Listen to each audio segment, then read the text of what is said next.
Now, Corinne, this is your very first 46664. It is. So you're a new ambassador of Nelson Mandela's campaign. How does that make you feel?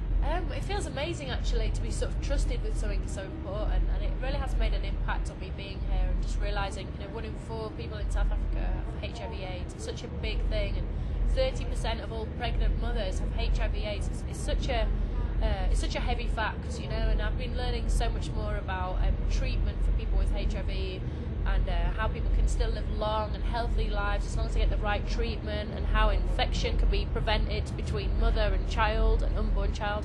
So there's a lot of facts I didn't really know, so it's been really useful to get facts. Yes. And then I guess to be able to pass them on in whatever way I can do. Absolutely. And what was it like to meet Mr. Mandela? It was great actually. I mean, it was kind of short and sweet because obviously Yeah. he's 90 next year. I think he's 90 in the summer of next year. Yes, he is. And he's going over to London, to Hyde Park, to do a concert to kind of celebrate his life so far. And so it was pretty amazing because I was part of the the campaign to free Nelson Mandela, as a lot of, I guess, black children were. Yeah, we all were. In the UK, you go on at the carnival, it would be Yes. there, or every city in England's got a Mandela Centre, That's right. So it was really amazing for me to sort of have been part of the, thinking about the campaign and the journey towards freedom, and actually be there looking at this man that you've said the name of so many times, and here he is, and just the incredible sort of forgiveness he has, and the way that he just turned this nation around. It's been amazing, and also to see other people's love for him, it's pretty amazing. We sort of live in a technological age, and you being a very young woman, and obviously we want to target the youth and things like that. Do you think things like the internet, possibly a really good way to spread the message of 46664? Yeah, I think the internet's a really good way to do it, and it's great that you guys are supporting this concert and showing it so people can get the message, and people can, donate online and all those things. But I think the main thing we have to do is make young people feel sexy about condoms. We have to make people feel that it's part of sex, is to use a condom, and that it's kind of exciting and fun, and it's naughty, and we have to sort of raise the profile, I think, of condoms and get people talking about them. And I saw a really great play today which is organised by 46664, and it's just 3 people going around telling their stories, and it's the stories of people with HIV/AIDS, and the whole question and answer session afterwards was about condoms, about femidoms. It was everything, and it's a sex education lesson really, because it's the main way of transverse sex. So I think you can't avoid it if you're going to talk about this issue. Exactly, and also they've got to get rid of the stigma and taboo as well. Definitely, there needs to be an awareness that you can't get HIV from drinking out the same cup as somebody, or going to the toilet after them, or cuddling them. So we need to embrace people with this illness and not shut them out. And we also need to realise someone with HIV could live 20, 30, 40 years, if they have the right treatment. So that's all what the last few days really has been about for me, watching Lennox's film, where you see this 7-year-old girl that weighs as much as a 1-year-old, and 5 months later on these antiretroviral treatments, she looks like a normal kid again. She hasn't got pneumonia, she's running around, and you think, well, that's all it takes really. So a lot of it's to do with money, and a lot of it's to do with people just demanding it of their government, and getting rid of the myth that these drugs are actually more poisonous than HIV, which is not true. It's true that when people have treatment, they can come into health again. So that's what we need to keep saying to people. Exactly. And you just mentioned Annie there, and I actually saw you guys one morning, just the other morning, on SABC2. I think because you'd gone the day before, I think, and recorded it. And isn't she a fan of yours? Oh well, I didn't know, so it's pretty. I saw you were like this. You were like, I was. Yeah.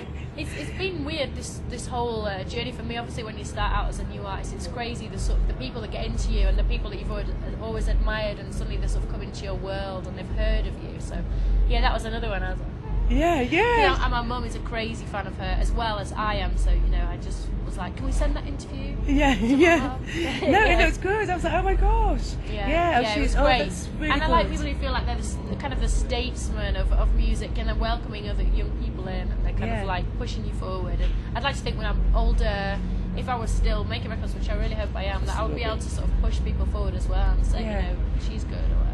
You will be making records for many. Well, I will be making them. Whether anyone buys them is a different thing. But and they will be buying them as well. They will be them. buying them. And talking of records, your first album was a phenomenal success.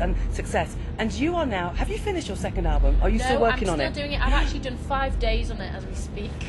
Only 5 days. I just started recording it. Yeah, almost all the songs are written for it. I'll probably write 3 or 4 more songs and see how that affects the rest. But the songs are written and we're just starting recording it. So. And how do you do your writing process? Well, this time around I had a lot more time on my own, and I just had time in my house. I've just moved house, I got a bit more room, and I was just able to kind of sit around and make soup and not get dressed and just wait for ideas to turn up. So I'm really pleased with these songs because I feel like they've been grafted on. It's not just the first thing you think of, or working in a co-writing session, which is great, and I feel like I learned a lot from that. So I've almost been writing with like the voice of another writer on my shoulder going, do you really want the chorus to be that long, or I don't think you need 5 verses, or someone else who's kind of cutting the process down. So, but I'm really happy with these songs because I feel like they've just been able to kind of ruminate, and the better ideas have stayed, and the less memorable things have been forgotten. So. Oh, good. So you've been working on it for 5. It's all been written. You've been working on it literally for 5 days. Yeah, I came out here. I was in the middle of my recording, and I came here, and I'm going straight back to it. So when this is not a tour for me. I wanted to do it. Exactly. Well, yeah, of course.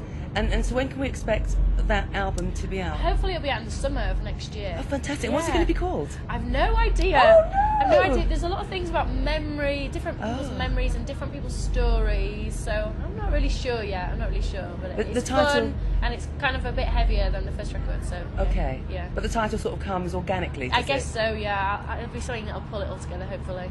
See what it sounds like. Oh, it's exciting. I can't wait. It's Don't forget me. to look out for Corinne Bailey-Ray's second album coming out next summer. Title unknown. Yeah, as yet to be decided. Looking forward to your album next summer, 2008. Yeah.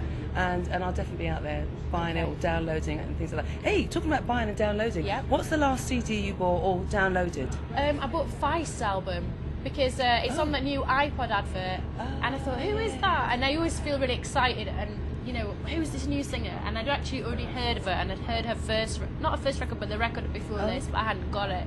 So I've just got this new album, and did you buy recently that I haven't listened to it yet, but I got it just before I left. Oh, fantastic! Yeah. But you physically bought it, or you didn't I like to have Me stuff. too. Yeah, I like to have stuff. I like that. So I think I'm slightly past the generation that's like click, and I also like to put my credit card details into computers. Yeah, I mean, I've got an iPod and everything, but but I like the physicality. I do, yeah. I don't know why. And I think it makes you listen to records as well. You don't just skip through things. You're like, okay, I'm committed to this album. Yeah. Especially if it's an artist you like. You're like, right, I'm gonna make sure that this grows on me. Yeah, because I could have, there's lots of albums, that you could download. I like downloading, I must admit, because it's quick. Yeah. But I do equally like. Yeah, I like to go into the shop. I'll have that, and I like a little pile of them. Do you do lots of shopping? Are you a shopping kind of girl? I do a little bit. Yeah, I like to be in and around Leeds, and I like my hometown, and I feel like really at home there, I guess, and not freaked out. And if people talk to me, I think cool, and no one harasses me or anything. So, yeah, I really like pottering around. I guess. I like buying books and all that. Oh, do you? What's your favourite book? What are you reading at the moment? What's my favourite book? Well, I've just started reading that F. Scott Fitzgerald book, Tender is the Night, that Blur lovely. named the song after. So Tender is the Night, that's where they got it from. Oh, very good. Yeah, so I've just started reading that on the plane. But I also bought Rough Crossings, that Simon Sharma book, which is about... Oh, Simon Sharma, yeah. It's about the slaves that were promised their freedom if they fought with Britain in the war against America and the war for independence. Yes. And how they were ultimately sort of let down, or they might have been brought to this country, to England, and they became beggars, but it's about the fact that I guess black people have been in Britain for much longer than everyone thinks. Yeah, exactly. But yeah, I've just started that as well. Oh, good. You're a lovely girl, Corinne, and thank you very much. Nice to talk to you. Yeah, really lovely. Thank you. See you soon. Brilliant. Great.